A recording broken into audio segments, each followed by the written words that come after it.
जय श्री कृष्ण दोस्तों, मैं संदीप बघेल आप सभी का मेरे YouTube channel maths by Sandeep में हार्दिक स्वागत करता हूं।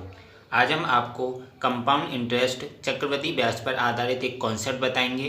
कॉन्सेप्ट को हम एक सवाल के जरिए समझेंगे। कॉन्सेप्ट क्या है आपका, जब टी वर्ष में राशि n गुनी हो जाए, ऐसा कोई क्वेश्चन आए जब टी वर्ष में राशि क्या हो, n गुनी हो जाए। तो क्वेश्चन क्या है इस कॉन्सेप्ट का, चक्रवृद्धि ब्याज की दर से कोई धनराशि 5 वर्ष में 2 गुनी हो जाती है। चक्रवृद्धि ब्याज की दर से कोई धनराशि 5 वर्ष में कितनी हो रही है, 2 गुनी हो रही है। 5 वर्ष में 2 गुनी हो जाती है तो कितने समय में 8 गुनी हो जाएगी। जब 5 वर्ष में वो 2 गुनी हो रही है तो कितने वर्ष में या कितने समय में 8 गुनी हो जाएगी, ये क्वेश्चन में पूछ रहा है। तो इसकी एक ट्रिक्स क्या है, ट्रिक्स ये सवाल को सॉल्व करने की कि जितनी बार समय का पहाड़ा पड़ेंगे, समय यहाँ पर कितना दिया 5 वर्ष, उतनी बार गुना पर घात बढ़ाएंगे। गुना आपका कितना है 2, समय आपका कितना है 5 वर्ष, समय आपका 5 है और गुना कितना दिया 2। अगर 3 गुना होता तो गुना कितना होता 3 होता। यहाँ 2 गुनी हो रही है तो गुना कितना है 2 है और समय आपका 5 है। जो जितनी बार समय का पहाड़ा पड़ेंगे उतनी बार क्या करेंगे, गुना पर घात बढ़ाएंगे। जैसे समय का पहाड़ा पहले एक बार पड़ा, 5 एकम 5 तो 5 वर्ष हो गया। तो 2 पे जो गुना आपका कितना था 2 था, तो 2 पे घात हमने 1 चढ़ा दी। एक बार पहाड़ा पड़ा तो घात 1 चढ़ाई, तो 2 पर घात 1 चढ़ाई तो कितनी हुई 2। तो 5 वर्ष में 2 गुनी हो रही थी। ये तो क्वेश्चन में दिया था, ये तो क्वेश्चन में क्या था दिया था, 5 वर्ष में चक्रवृद्धि ब्याज की दर से कोई धनराशि कितनी हो रही थी, 5 वर्ष में 2 गुनी हो जाती है। अब 5 का पहाड़ा 2 बार पढ़ेंगे, 5 दूनी 10 वर्ष। अब ये 10 वर्ष हो गया तो अब 2 पे पावर कितनी चढ़ाएंगे, 2 चढ़ाएंगे। तो 2 पे पावर 2 कितनी होगी 4 गुनी। तो 10 वर्ष में अब कितनी हो रही है, वो 10 वर्ष में हो रही है 4 गुनी। लेकिन क्वेश्चन में पूछ क्या रहा है, वो कितने समय में 8 गुनी होगी। तो अब 5 का पहाड़ा 3 बार पढ़ेंगे, 5 तिया 15, तो 5 तिया 15 वर्ष हो गया। अब 2 पे घात कितनी चलाएंगे, 2 पे घात चढ़ाएंगे 3, क्योंकि पहाड़ा 5 का हमने कितनी बार पढ़ा 3 बार, तो 2 पे भी पावर 3 चढ़ाएंगे। तो 2 पे पावर 3 कितनी होगी 8 गुनी। तो 15 वर्ष में कितनी हो रही है, 8 गुनी हो रही है। तो यही क्वेश्चन में पूछ रहा था कि वह राशि 8 गुनी कितने वर्ष में होगी। तो 8 गुनी कितने वर्ष में हो रही है, 15 वर्ष में हो रही है। तो राशि चक्रवृद्धि ब्याज की दर से 15 वर्ष में कितनी हो रही है, 8 गुनी हो जाएगी। 15 वर्ष में कितनी हो जाएगी, 8 गुनी। अगर वो मान लो पूछता जैसे 16 गुनी कितनी होती, तो 5 का पहाड़ा पे 4 बार पढ़ते तो 5 चौक 20 हो जाता। 5 चौक कितना हो जाता 20 हो जाता। तो अब 2 पे घात कितनी लगाते हम 4 लगाते, तो 2 पे घात 4 कितनी हो जाती 16 हो जाती।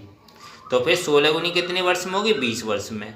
तो इस सवाल में ज़्यादातर ऐसी चीज़ पूछेंगे जो कि अब जैसे गुना दिया ना, तो गुने की जो पावर रख के संख्या आएगी उतने ही गुने का पूछेगा वो।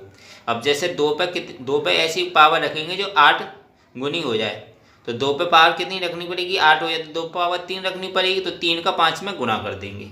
अगर मान लो वो पूछता 64 गुनी कितनी होगी, कितनी 64 गुनी पूछता, तो 2 पे पावर कितनी रखनी पड़ती, हमें 6 रखनी पड़ती। कोई 2 पे पावर 6 रखेंगे तब वो 64 होगा।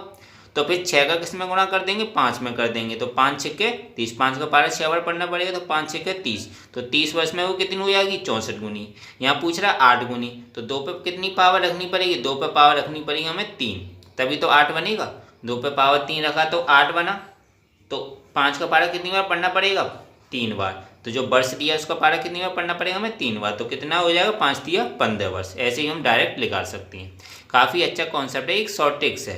तो जितना भी गुना दे रहा हो तो बस उसका पहले ये चेक कर लो कि ऐसे 8 गुनी का पूछ रहा है, तो 2 पे कितनी पावर रखेंगे वो 8 गुनी हो रही है, तो 2 पे कितनी पावर रखनी पड़ेगी 3 रखनी पड़ेगी। तो जो 3 आएगा ना, उस 3 को जो समय दिया उसमें गुणा कर दो, तो मतलब समय का पारा में कितनी बार पढ़ना पड़ेगा 3 बार पढ़ना पड़ेगा। तो 5 तिया 15, तो 15 वर्ष में कितनी होगी 8 गुनी। जो भी उसका गुना हो रहा है तो पहले उसकी गुने की घात लगा के देख लो कितनी बार में वो इतनी गुना बनना है। अब जैसे कि मान लो इधर 64 के एक और आने का होता है, जो भी कुछ होता है संख्या 64 दूनी 128 होता, पूछ लेता 128 गुनी कब होगी। तो 2 पे पावर कितनी रखनी पड़ती 128 बनाने के लिए, 2 पे पावर 7 रखनी पड़ती। तो 5 जो समय दिया था उसका पारा कितनी पढ़ना पड़ता हमें 7 बार, तो 5 सत्ते 35 वर्ष में। तो 35 वर्ष में वो कितनी हो जाती 128 गुनी। तो जितनी गुनी दे रही उतनी उस पर घात चढ़ा के उसको चेक कर लो कि कितनी बार उसकी पावर चढ़ा के वो उतना गुना बन जाएगा। और जितनी वो पावर आ जाए उस पावर का समय का पारा उस उतनी पावर बार पढ़ेंगे। अगर जैसे इस पर 2 पे पावर 3 करके 8 आ रहा है तो 5 का पारा कितनी बार पड़ा 3 बार पड़ा। तो इस तरीके से काफ़ी अच्छा कॉन्सेप्ट है, एक शॉर्ट ट्रिक्स है। ये कंपाउंड इंटरेस्ट वाला जो सवाल है, इस तरह का सवाल आपको रेलवे ग्रुप डी में और एसएससी एमटीएस वाले एग्जाम में जो इस टाइम चल रहे हैं उसमें ज़रूर इस तरह का कोई क्वेश्चन मिल सकता है। तो आप जल्दी से जल्दी समय का यूज़ करके, आप बहुत कम समय का यूज़ करके सवाल को सॉल्व कर सकते हो। तो दोस्तों, आशा करता हूँ आपको ये वीडियो अच्छा लगा होगा। अगर वीडियो अच्छा लगा है तो लाइक करना बिल्कुल मत भूलें, शेयर करें ज़्यादा से ज़्यादा फ्रेंड्स फैमिली मेम्बर्स के साथ। और अभी तक अगर आप चैनल को नहीं सब्सक्राइब की हों तो चैनल को ज़रूर सब्सक्राइब करें, बेल आइकन दबा के और नोटिफिकेशन में रखिएगा। इससे क्या होगा कि जब भी मैं वीडियो डालूँगा आपको इस वीडियो का नोटिफिकेशन मिल जाया करेगा और आप इस वीडियो को देख लिया करेंगे। आपको नेक्स्ट वीडियो जिस टॉपिक पे चाहिए तो कमेंट्स बॉक्स में कमेंट्स ज़रूर करें। मिलता हूँ नेक्स्ट वीडियो में दोस्तों। Thank you so much.